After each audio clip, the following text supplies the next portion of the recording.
आज की इस वीडियो में हम स्टार्ट करते हैं UHS MDCAT के जो 2024 में अभी 22 सितंबर को टेस्ट हुआ है। उसमें जो फिज़िक्स पोर्शन है, ठीक है, उसमें इससे पहले जिस तरह मैंने KMU का और DUHS का, ठीक है, सॉल्यूशन भी एनालिसिस की थी वीडियोस में, ठीक है, और डिस्क्रिप्शन में मैं उनके लिंक्स भी प्रोवाइड कर दूंगा उन दोनों वीडियोस के। KMU का जो टेस्ट था और डाउ यूनिवर्सिटी का जो सिंध की MDCAT टेस्ट कंडक्ट करते हैं। और अभी हम यहाँ पर देखते हैं कि सिचुएशन किस तरह से है UHS के टेस्ट की। So quickly going towards the questions. Physics portion में हमारे पास जो पहला क्वेश्चन है, अच्छा यहाँ पर ये एक बात मैं आपको बता दूं कि ये जो है जो कोड है ये यहाँ पर कोड नंबर A हमारे पास, मतलब जो हमारे पास कोड अवेलेबल है, ठीक है, दैट इज़ कोड A। सो मैंने उस पेपर की यहाँ पर ये PDF को यूज़ किया है, उसको रीड करेंगे and we will have the solution.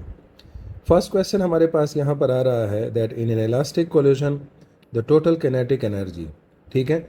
सो यहाँ मैं पूरी पिक्चर आपको क्लियर करूँगा ताकि जो ऐसे व्यूअर्स हैं, सुनने वाले हैं, जिनको बेसिक कॉन्सेप्ट का थोड़ा बहुत नहीं पता, तो उसमें भी मैं आपको वो चीज़ क्लियर कर दूँ।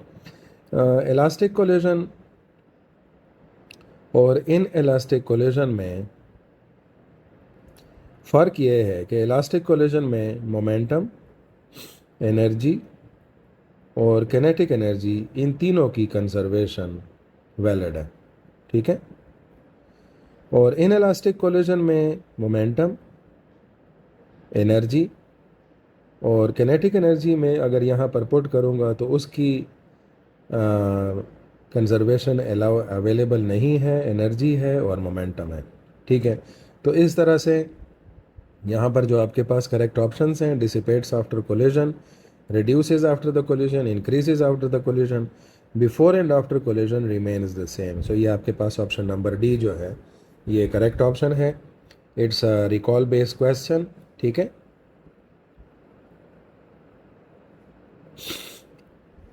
और ये इतना भी मैं बता दूं कि ये फोर्स एंड मोशन के चैप्टर से पिक किया गया है। अच्छा, अगले क्वेश्चन की तरफ चलते हैं। 124, the instantaneous velocity along the curved path is. तो इस केस में जो हमारे पास इंस्टेंटेनियस वेलोसिटी के बारे में इंफॉर्मेशन पूछी गई है। सो लेट्स से अगर एक कर्व्ड पाथ पे बॉडी मूव कर रही है, सो यहाँ पर अगर हम यहाँ क्या करते हैं, वेलोसिटी की वैल्यू मालूम करते हैं, ठीक है। तो इसमें जो इंस्टेंटेनियस पॉइंट पर, लेट्स से यहाँ पर अगर आप पॉइंट करते हैं या इस पे पॉइंट करते हैं, तो चूंकि ये कर्व्ड पाथ है, सो यहाँ पर इसकी जो इंस्टेंटेनियस वेलोसिटी है ये बिल्कुल इसके अलॉन्ग क्या होगी, टेंजेंट होगी, ठीक है। सो इसमें आपके पास करेक्ट ऑप्शन जो है that will B along the tangent. अगला क्वेश्चन हमारे पास है, और यहाँ पर मैं ये भी बताता चलूँ कि ये जो क्वेश्चन यहाँ पर पिक किया गया है 124, this is again a recall based question, ठीक है। और ये भी चैप्टर नंबर 3 फर्स्ट ईयर के कोर्स से पिक किया गया है। The range of projectile will be maximum if the factor sine 2 theta becomes. So ये बच्चों आपको यहाँ पर ये बात क्लियर होगी कि आर की वैल्यू जो है ये VI² साइन 2 थीटा बाई जी है, ठीक है।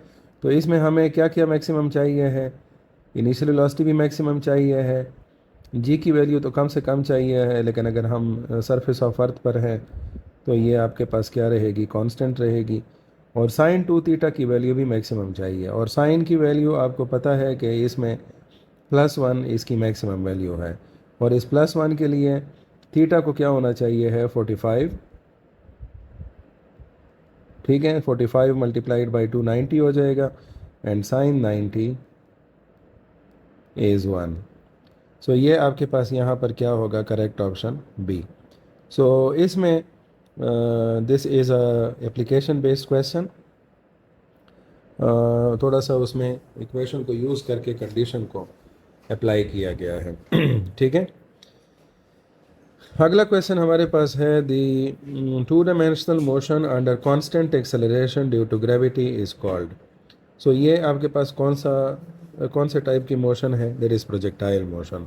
और इसमें ये कांस्टेंट एक्सेलरेशन जो है सिर्फ ग्रेविटेशनल होती है, दूसरी एक्सेलरेशन जो फ्रिक्शन फोर्स की वजह से डिसेलरेशन पैदा हो सकती है उसको हम क्या कर देते हैं, ख़त्म कर देते हैं, ठीक, because we ignore the frictional force, air friction. तो इस केस में आपके पास जो करेक्ट ऑप्शन होगा that will be option number C, projectile motion. It's again recall based question, chapter number 3। इसी तरह से अगला जो क्वेश्चन हमारे पास आ रहा है 127, in velocity time graph the area under graph is equal to.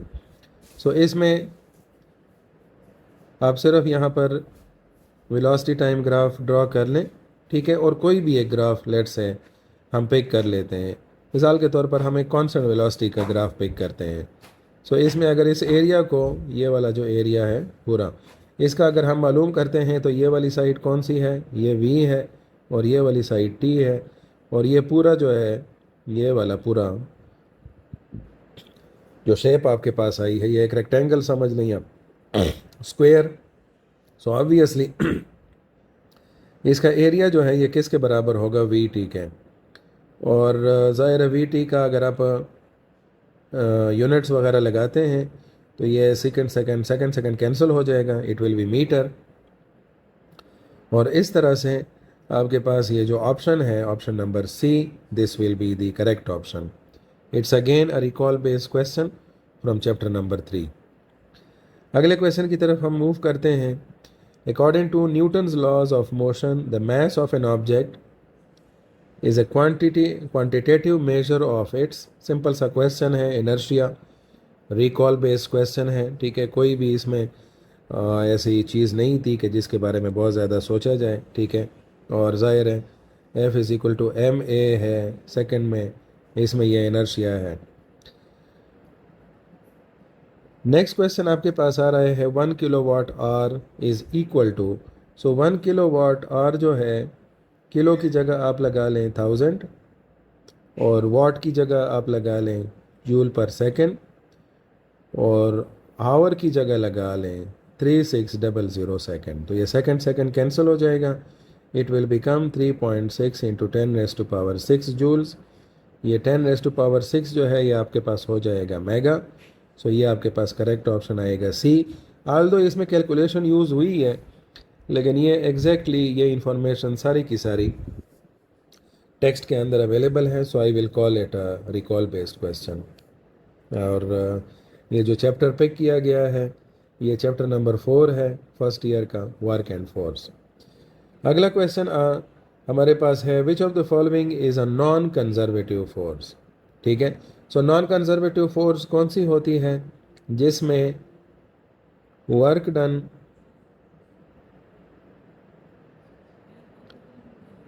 Depends upon path followed, ठीक है, या जिसमें वर्क डन क्लोज्ड पाथ में ज़ीरो के बराबर ना हो, क्योंकि ये नॉन कंजर्वेटिव है, ठीक है। सो इसमें नॉन कंजर्वेटिव केस में आपके पास फ्रिक्शनल आता है, बाकी इलेक्ट्रिक फोर्स हो गया, इलास्टिक स्प्रिंग फोर्स हो गया, ग्रेविटेशनल फोर्स, ये सारी कंजर्वेटिव फोर्सेस हैं, ठीक है। It's again a recall based question and that is also taken from chapter number 4, work and force, work and energy. Next question आपके पास आया है, work done is equal to. So work done is equal to आपके पास effort into distance, effort plus distance, that's not possible कि दो मुख्तलिफ quantities आप ऐड कर दें। एफर्ट माइनस डिस्टेंस, ये भी गलत है। एफर्ट डिवाइडेड बाय डिस्टेंस, ठीक है। थोड़ा सा इसमें जो इन्होंने कवर करने की कोशिश की है, बेसिकली वर्क डन को जिस तरह हम समझते हैं तो उसमें हम फोर्स को डिस्प्लेसमेंट के साथ मल्टीप्लाई करते हैं, because we say that the displacement is carried out in the direction of force. तो एक तो बहुत नॉमिनल सा क्वेश्चन स्टेटमेंट पिक की गई है। आई ऑलवेज सेड दैट जब आप MDCAT का टेस्ट ले रहे हैं तो आपको क्वेश्चंस जो हैं कम से कम आपके स्टूडेंट्स इतने लो स्टैंडर्ड के नहीं है कि आप इतने इजी क्वेश्चन उनसे पूछते हैं। So you must ask them a type of question जो कि एक अच्छे और वीक स्टूडेंट में थोड़ा सा आपको फ़र्क करके दे सके। अब ये चीज़ जो है ऑलमोस्ट सारे के सारे स्टूडेंट्स जो है वो पिक कर सकते हैं ये point. It's again from chapter number 4। 132 when a force of 1 Newton displaces its point of application, जहाँ पर ये फोर्स अप्लाई हो रही है by 1 metre in the direction of force, the work done is. ये भी आपके पास सिंपल सा क्वेश्चन आया हुआ है, 1 जूल, ठीक है। As we know that 1 joule is equal to 1 newton into 1 metre, ठीक है। तो ये आपके पास सिंपल जूल की डेफिनेशन उन्होंने पिक की हुई है। It's again a recall based question और ये चैप्टर नंबर 4 से ही पिक किया गया है। नेक्स्ट क्वेश्चन हमारे पास है, an electric motor is use to lift the weight of 2 newton. So weight आपके पास 2 न्यूटन है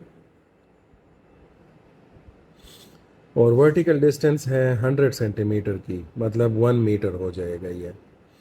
सो डी आपके पास 1 मीटर है, ठीक है, इन 4 सेकेंड्स, और टाइम की वैल्यू है 4 सेकेंड्स। सो इसमें आपको पावर की वैल्यू मालूम करनी है।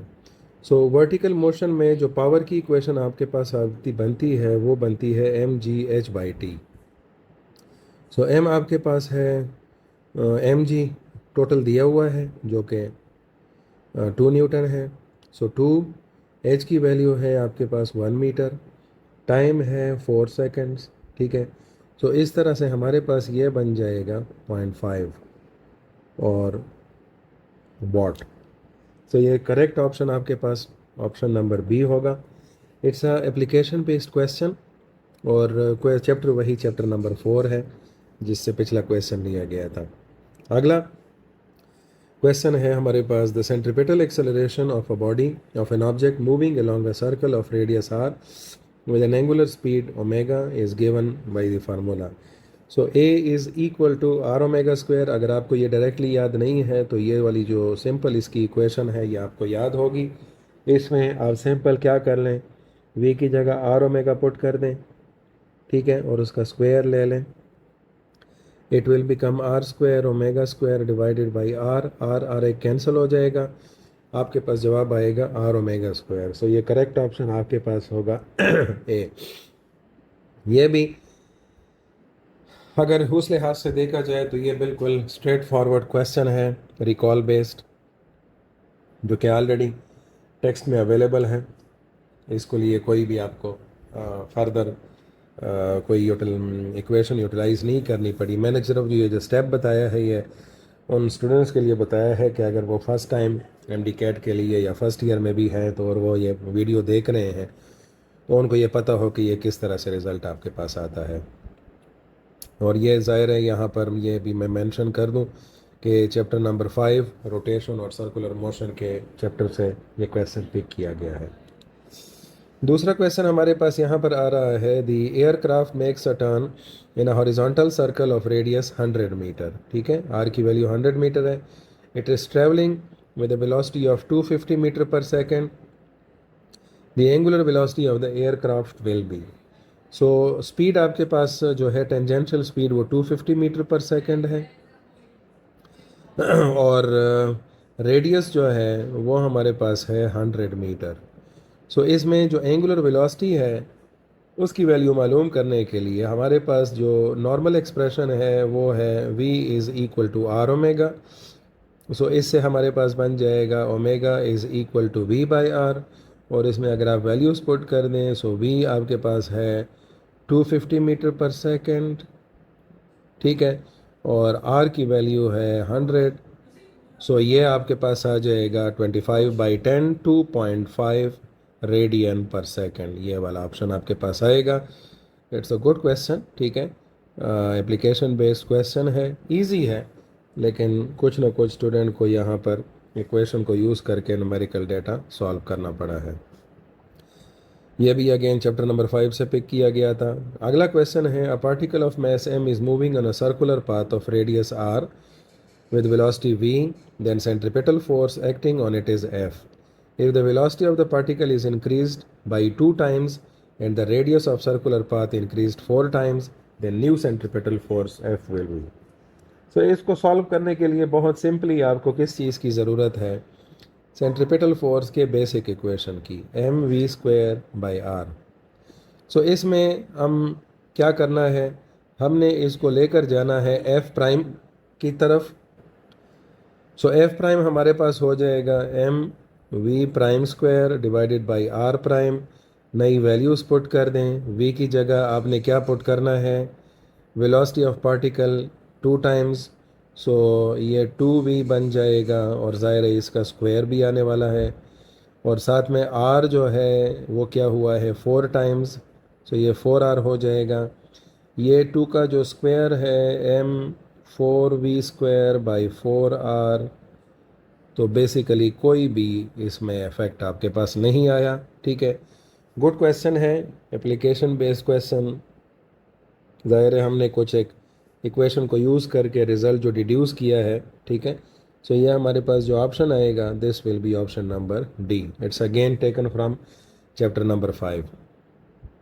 137, a roller coaster is moving with 30 metre पर second on a circular track of radius 30 metre. Radius 30 metre है, ठीक है, और स्पीड जो टेंजेंशियल स्पीड है वो 30 मीटर पर सेकेंड है। The net mass of coaster plus passenger is m, ठीक है। The centripetal force acting on it is, so ये भी अगेन सिंपल सा क्वेश्चन है, F is equal to m v square by r. तो इसमें अब आपके पास जो टोटल m की वैल्यू है वो ये आ रही है, ज़ाहिर है उसकी वैल्यू उसने प्रोवाइड नहीं की हुई। v की वैल्यू है 330, तो इसका अगर हम स्क्वायर लेंगे सो दैट विल बिकम 900, और नीचे डिनोमिनेटर में जो रेडियस की वैल्यू है वो 30 है, सो 30 विल बी इक्वल टू 900, और यहाँ पर आपके पास आ जाएगा 30m। सो 30m आप देख सकते हैं, ऑप्शन डी जो है वो आपके पास करेक्ट ऑप्शन है। It's again application based question taken from chapter number 5। आगे चलते हैं, इसमें एम्पलीट्यूड 138 तक। Amplitude in the following figure is given as, बहुत अच्छी बात है, यहाँ पर इन्होंने फिगर का क्वेश्चन दिया हुआ है, ठीक है। इससे थोड़ी सी अंडरस्टैंडिंग स्टूडेंट्स की पता चलती है। तो इसमें यहाँ पर इन्होंने क्या मांगा हुआ है, एम्पलीट्यूड की वैल्यू मांगी है, और एम्पलीट्यूड जो है वो यहाँ पर इस स्केल के मुताबिक 1 मीटर बनता है, ठीक है, या आप ये समझ लें कि ये यहाँ तक है, ठीक है। तो ये जो इन्होंने वैल्यू यहाँ पर बताई हुई है ये 1 मीटर है, क्योंकि एम्पलीट्यूड जो है वो मीन पॉइंट से पीक पॉइंट तक जो गैप होता है इसको कहते हैं, so that is called as amplitude. तो ये आपके पास कितना आ रहा है, 1 मीटर। ऑप्शन डी आपके पास करेक्ट ऑप्शन है, ठीक है। गुड क्वेश्चन है, I admire this type of questions. Application based question है, कॉन्सेप्ट को यूज़ करके एक इक्वेशन को रिज़ल्ट को निकालने की कोशिश की गई है। और यहाँ पर ये जो क्वेश्चन है ये वेव्स वाले चैप्टर जो चैप्टर नंबर 8 है, आप इसको भी इसमें डाल सकते हैं बिकॉज उसे यहाँ पर ये क्वेश्चन पिक किया गया है।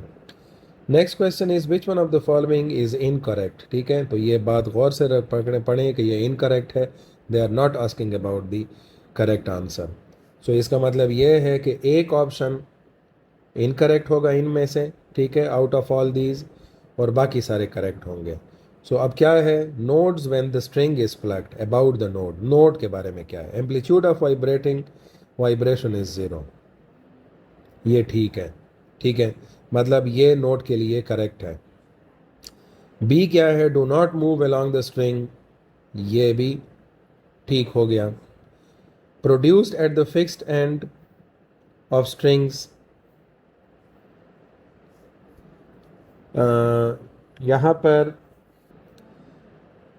सी ऑप्शन जो है, produced at the fixed end of the strings, बिल्कुल इनके एंड्स फिक्स होते हैं। मैं ज़रा यहाँ आपको फिगर बता दूँ,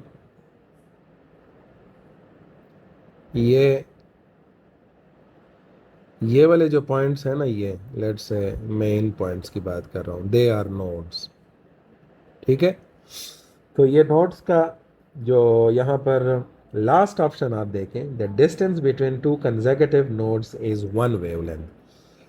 यहाँ से लेकर यहाँ तक जो गैप है, ठीक है, ये बनता है हाफ लैम्डा।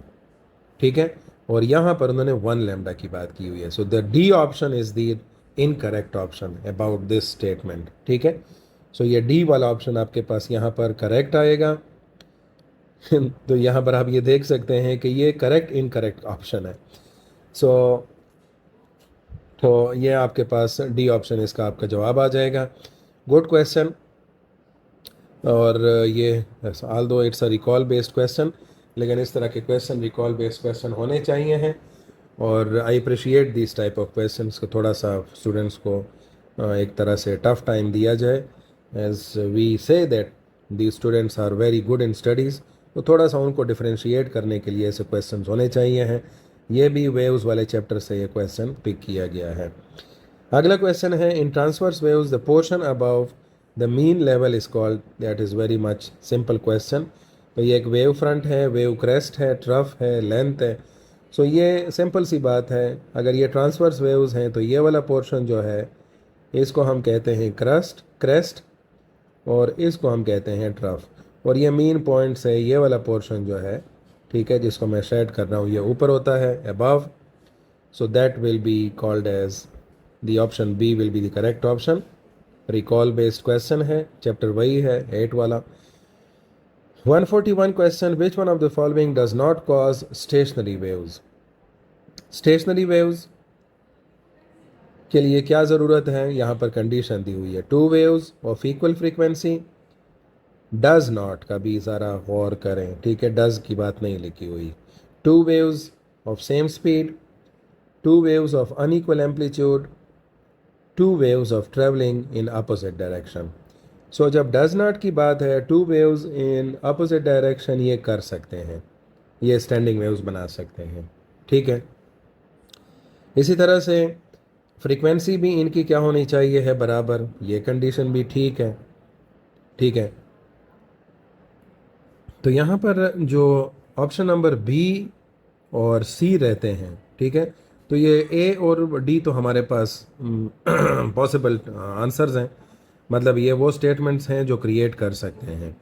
बी भी जो है वो भी आपके पास होना चाहिए है, क्योंकि ज़ाहिर है ये अपोजिट डायरेक्शन में होंगे, सेम स्पीड में होंगे। अनइक्वल एम्पलीट्यूड का इशू ये होगा कि इस केस में कोई एक ट्रैवलिंग वेव बनेगी, क्योंकि अनइक्वल एम्पलीट्यूड का ये होता है कि अगर हम इस तरह से कोई एक वेव रख लेते हैं और इस तरह से एक दूसरी वेव भी इसके साथ लेट्स से अपोजिट डायरेक्शन में आ रही है, और थोड़ा सा इसका एम्पलीट्यूड पिछले के मुकाबले में ज़्यादा है, ऊपर वाले के मुकाबले में, तो मैं इसको 1 कह रहा हूँ, इसको 2 कह रहा हूँ, तो फिर इन दोनों का 1 और 2 का जो रिज़ल्ट है ना वो कैंसिल आउट नहीं होने वाला। सो इस वजह से एक ट्रैवलिंग वेव आपको मिलेगी। सो ये सी वाला ऑप्शन जो है, ये अगर आपके पास आ गया तो एक परफेक्ट स्टैंडिंग वेव आपके पास या स्टेशनरी वेव डेवलप नहीं हो सकती। सो इस कंडीशन के मुताबिक ऑप्शन नंबर सी जो है वो क्या होगा, करेक्ट ऑप्शन होगा। ये गुड क्वेश्चन है, मतलब ये रिकॉल टाइप क्वेश्चन है, लेकिन बहुत ही स्टैंडर्ड का क्वेश्चन यहाँ पर बनाया गया है। आई अप्रिशिएट कि यहाँ पर क्वेश्चंस जो हैं कदरे KMU और DUHS के जो टेस्ट थे उनके मुकाबले में थोड़े बहुत रिकॉल टाइप क्वेश्चंस में भी स्टूडेंट को की नॉलेज को चेक करने के लिए प्रॉपर एक पैटर्न रखा गया है। अच्छा अच्छा, अगला क्वेश्चन हमारे पास है, select the appropriate Doppler equation when source is approaching the stationary observer. F naught जो है ये ऑब्जर्व्ड फ्रीक्वेंसी है, F S is the frequency of source, मतलब ये एक्चुअल फ्रीक्वेंसी है, एफ नॉट ऑब्जर्व फ्रीक्वेंसी है, और V is the speed of sound, V S is the speed of source. ठीक है, तो इस केस में मैं आपको एक जनरल पहले इक्वेशन बता देता हूँ। जब सोर्स जो है वो क्या करेगा, लिसनर की तरफ अप्रोच करेगा, ठीक है, क्योंकि यहाँ पर जो उसने कंडीशन लिखी हुई है that source is approaching the stationary observer. So इस केस में हमारे पास जो एफ प्राइम की इक्वेशन बनती है बुक में जो आपके पास अवेलेबल है, this is V over V minus A into F. आपको ये इसलिए याद रखना ज़रूरी है क्योंकि यहाँ पर उन्होंने ये वेरिएबल्स चेंज किया हुआ है। तो आपके पास यहाँ पर ये जो एफ प्राइम है ये इन्होंने क्या बना लिया है, O, F O, observe frequency. V जो यहाँ पर स्पीड ऑफ साउंड है उसको V S is the speed of sound, ये तो इन्होंने इसको वी एस लिखा हुआ है, ये भी वी एस हो जाएगा, ठीक है, दिस वन। और ए जो हमारे पास था जो स्पीड ऑफ सोर्स था बुक के अंदर, तो उसको इन्होंने v is the speed of sound, अच्छा सॉरी, ये वी एस जो है v is the speed of sound है, ठीक है। सो ये v, इसको मैं v कर दूंगा, ये मैंने गलत सिंबल्स लगाए हैं। सो v आपके पास स्पीड ऑफ साउंड हो जाएगा, वी एस जो है ये स्पीड ऑफ सोर्स हो जाएगा जो यहाँ पर मेंशन्ड है, और एफ एस जो है ये फ्रीक्वेंसी है जो ओरिजिनल फ्रीक्वेंसी थी। सो एफ ओ आपके पास आ जाएगा V over V minus V S divided by multiplied by F S, और ये आपके पास आएगा, ये करेक्ट ऑप्शन होगा। आप ज़रा गौर करें आपके पास कौन सा एक सा ऑप्शन है जो इसके बराबर आ रहा है, इसमें देखें, इसको चेक करें, इसको चेक करें, बी, ये ए वाला जो है वो आपके पास देखें यहाँ पर करेक्ट ऑप्शन आ गया। अच्छा क्वेश्चन था, रिकॉल टाइप क्वेश्चन था, ठीक है, ज़ाहिर है इसके लिए इसमें चूंकि इक्वेशन ज़्यादा हैं तो स्टूडेंट को ये इक्वेशंस थोड़ी बहुत मुश्किल पड़ती है याद करने में। 143, the distance between two successive particles which are exactly in the same state of vibration is called। ये सेम स्टेट ऑफ वाइब्रेशन का मतलब क्या है, ये बेसिकली सेम फेज की बात हो रही है, ठीक है। सो इसमें एग्जैक्टली जो वेवलेंथ आपके पास होगा ये इसका करेक्ट जवाब होगा, और ये इस तरह है, ये लेट से यहाँ से लेकर पॉइंट 1 से लेकर पॉइंट 2 तक ये दोनों पॉइंट्स मेन पॉइंट पे हैं, ये वाले, ठीक है, this one and this one, then they are the same state of vibration. So इस वजह से ये करेक्ट ऑप्शन आपके पास सी होगा। It's again a recall based question और कोई चैप्टर वही है। अगला क्वेश्चन हमारे पास आ रहा है, during the isothermal process the temperature, simple सी बात है, delta T is equal to zero और delta U is equal to zero. Thermodynamics का ये क्वेश्चन है, और temperature remains the same, remains the constant during the initial phase of the process, remains constant throughout the process, alters throughout, increases। so इसमें सिर्फ ये initial phase पे नहीं होता बल्कि थ्रू आउट द प्रोसेस होता है, तो ये आपके पास बी ऑप्शन जो है ये करेक्ट मिलेगा। This is again recall based question. अच्छा, अगला क्वेश्चन है, what is the value of heat energy Q in an adiabatic process. So adiabatic process thermodynamics के लॉज में, फर्स्ट लॉ में वो कंडीशन है जिसमें आपके पास हीट इन और हीट आउट जो है वो ज़ीरो के बराबर होती है। सो ये आपके पास करेक्ट ऑप्शन सी हो जाएगा। It's again a recall based question. अगले क्वेश्चन की तरफ हम चलते हैं, द कूलम्स लॉ स्टेट्स। तो ज़ाहिर है अब यहाँ पर कूलम्स लॉ की स्टेटमेंट हमसे पढ़वा रहे हैं। Force between 2 point charges is inversely proportional to the product of charges, गलत। B, force between 2 point charges is directly proportional to the product of charges and inversely proportional to the square of the distance between them, correct है।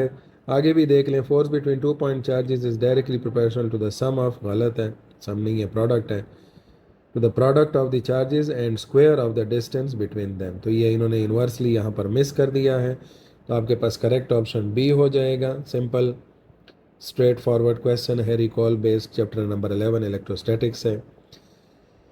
The formula V is equal to W by Q, ये क्या है, V है potential, ठीक है, electric potential, W है work, ठीक है, या एनर्जी, और Q नॉट है चार्ज। सो ये electric intensity, electric power electric potential, electric, तो ये आपके पास करेक्ट ऑप्शन सी का है, ठीक है। रिकॉल बेस्ड क्वेश्चन है, यही है, चैप्टर नंबर 11 से पिक किया गया है। द ऐसा unit of capacitance of a capacitor is, that's a very ground level question, recall based question है, ठीक है। एटलीस्ट आप यूनिट्स ना पूछा करें, और अगर वो पूछते भी हैं तो वो थोड़े से कॉम्प्लिकेटेड हों। अगेन चैप्टर 11 से पूछा गया है। Electric intensity between two oppositely charges plates in the middle of region, middle of region two oppositely charge, ठीक है, प्लेट्स। सो यहाँ पर जो अपोजिटली चार्ज प्लेट्स हैं, मैं यहाँ पर आपको फिगर बना कर दे देता हूँ। ये पॉजिटिव है, ये नेगेटिव प्लेट है, और ये आपको यहाँ पर लाइंस ये इस तरह बनेंगी। सो मिडल रीजन ये वाला रीजन है, ठीक है। सो ये क्या बनेगा, ये यूनिफॉर्म होता है, क्योंकि अगर मैं ओवरऑल रीजन की बात करता हूँ तो यहाँ पर ये बल्जिंग इफेक्ट होता है और ये स्ट्रेट होता है, तो इसलिए वो नॉन यूनिफॉर्म हो जाता है। लेकिन अगर आप सिर्फ इस रीजन को पिक करते हैं तो ये यूनिफॉर्म होता है, ठीक है। Option number B, so that is, ठीक है, रिकॉल बेस्ड क्वेश्चन है।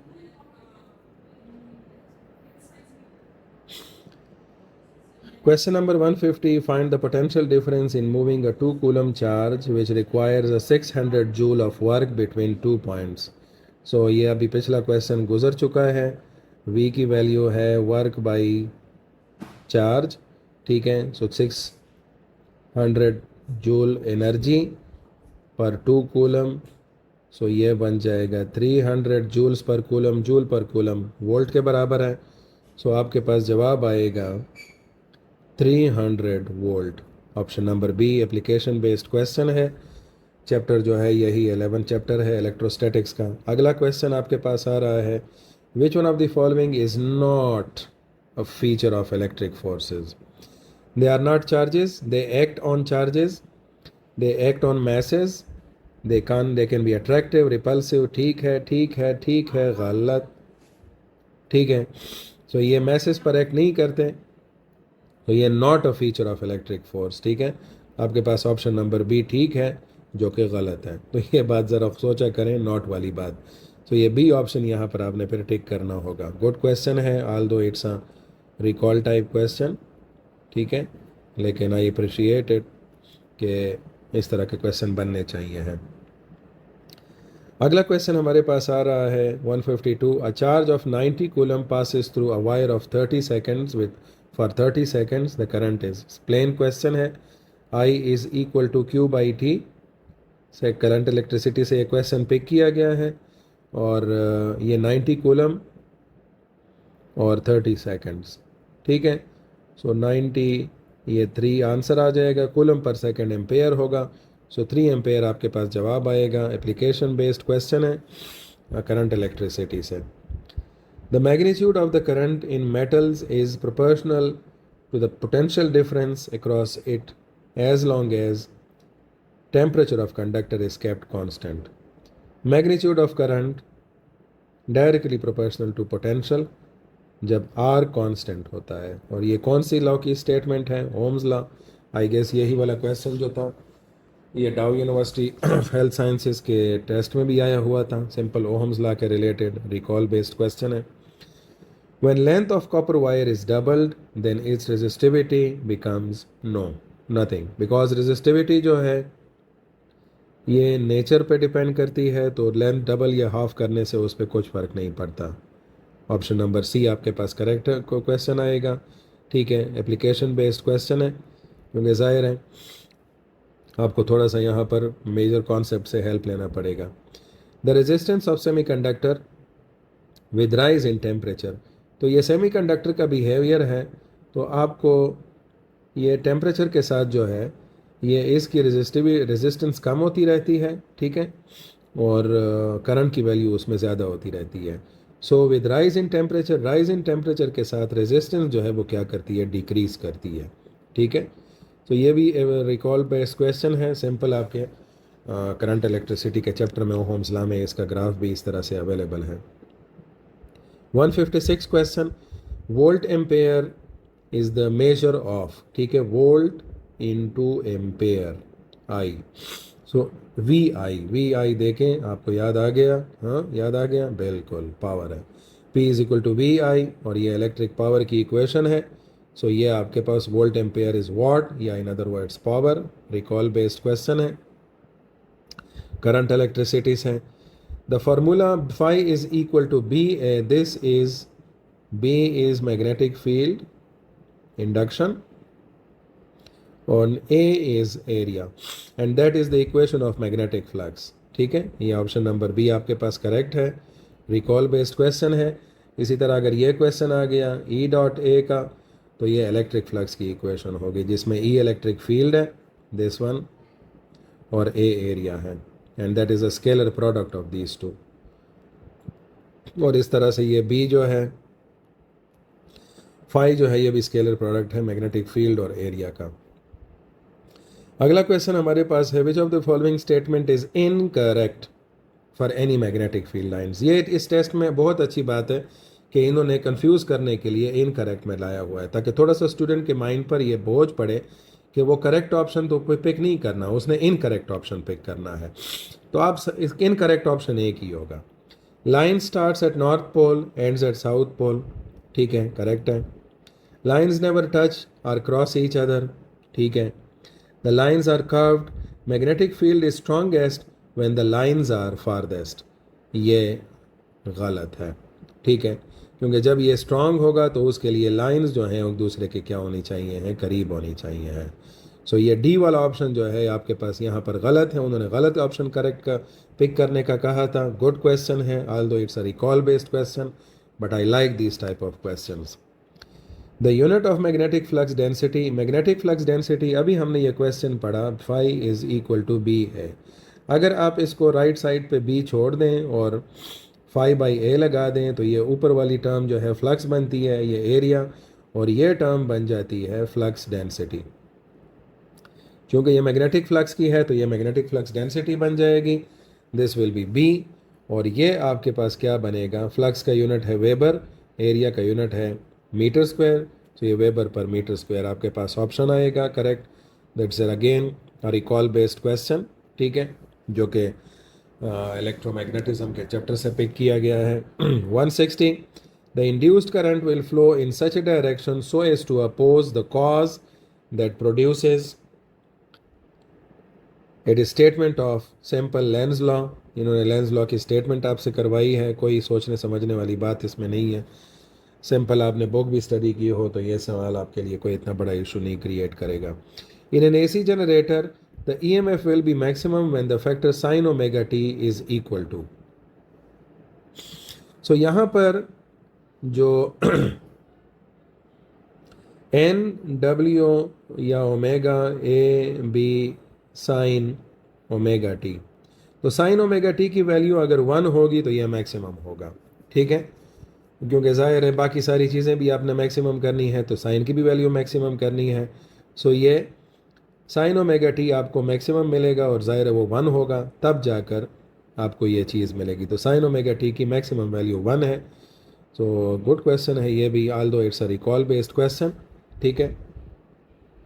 Electric generators and transformers are based on the principles of, so electric generator और ट्रांसफार्मर, ठीक है, ये किस चीज़ के प्रिंसिपल पर है, मेनली ये Faraday's law of electromagnetic induction. So मैं इसका पूरा नाम यहाँ पर लिख दूँ, EMI, ठीक है, इस पे होता है। और ये दोनों टॉपिक्स जो हैं ये आपके चैप्टर नंबर 14 जो कि KP का सिलेबस में मैं यहाँ पर नंबर बता रहा हूँ, आल्दो अगर आपको इसको देखना है तो ये इलेक्ट्रोमैग्नेटिक इंडक्शन के चैप्टर से ये क्वेश्चन पिक किया गया है। In an ideal transformer, power input is equal to power output. Power input is greater than, गलत, power input is more than, power input is less than half of the power output. So ये आपके पास option number A जो है ये correct है, ठीक है, P in is equal to P out, because इसमें हम रेजिस्टेंस वगैरह जो फैक्टर्स हैं उसको हम इग्नोर कर देते हैं। अगला क्वेश्चन आपके पास आ रहा है, the conversion of AC into DC is called rectification and circuit is called rectifier. Which components of electronics acts as a rectifier.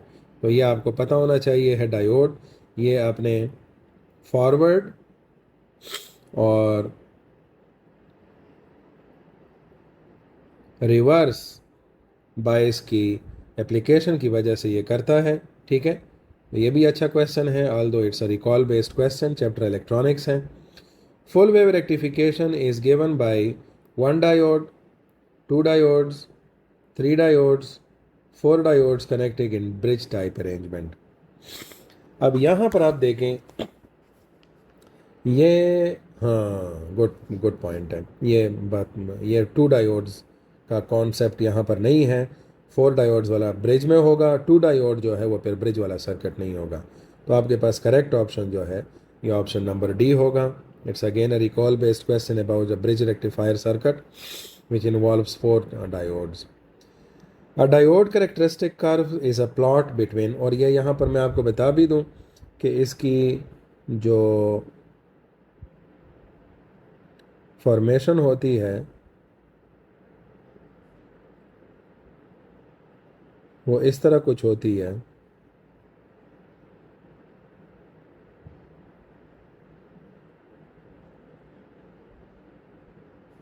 ऐसे ये ब्रिज रेक्टिफायर सर्किट आपके पास बन जाता है, चार डायोड्स लगे हुए हैं। अ diode characteristic curve is a plot between, characteristic curve क्या होता है, आई वी प्लॉट होता है करंट और वोल्टेज का। ठीक है, तो ये आपके पास ऑप्शन नंबर सी जो है ये करेक्ट ऑप्शन आएगा। It's again a recall based question. The value of Planck's constant is, ये आपको यहाँ पर ये पता होना चाहिए है कि ये वाले तो यूनिट ही गलत हम दिए हुए हैं, तो ऑटोमेटिकली सी और डी ऑप्शंस करेक्ट नहीं है। ये वाला करेक्ट ऑप्शन यूनिट है, ये वाला भी करेक्ट है, लेकिन इसमें ये पावर जो है इन्होंने चेंज की हुई है। तो ये ऑप्शन नंबर ए जो है ये आपके पास करेक्ट ऑप्शन होगा। रिकॉल बेस्ड क्वेश्चन है, simple plain. The de Broglie wavelength associated with a particle moving 10 raised to power 6 meter per second and having a mass of 10 raised to power minus 3 kilogram is, so P is equal to h by lambda। ठीक है, और इसमें जनाबी आली क्या कहा गया है कि हमें इसकी वेवलेंथ मालूम करके दें। ठीक है, तो वेवलेंथ के लिए आपको क्या चाहिए है, लैम्डा को हम अरेंज कर लेंगे और इसको h बाई पी कर देंगे।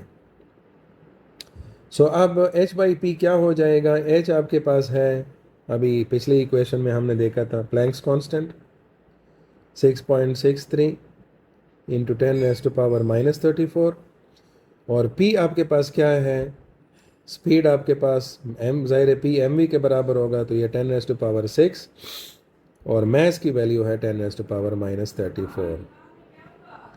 30। सो लैम्डा आपके पास आ जाएगा 6.63 into 10 raise to power minus 34, और इन दोनों से आ जाएगा माइनस 24, तो ये प्लस 24 करके चला जाएगा। Lambda will be equal to 6.63 into 10 raise to power minus 10 metre. तो ये आपके पास करेक्ट ऑप्शन जो है ये ऑप्शन नंबर ए बनेगा। गुड क्वेश्चन है, एप्लीकेशन बेस्ड क्वेश्चन है, और ये आपका मॉडर्न फिज़िक्स से भी आप इसको लिंक कर सकते हैं, और एटॉमिक स्पेक्ट्रा का भी क्वेश्चन ये हो सकता है।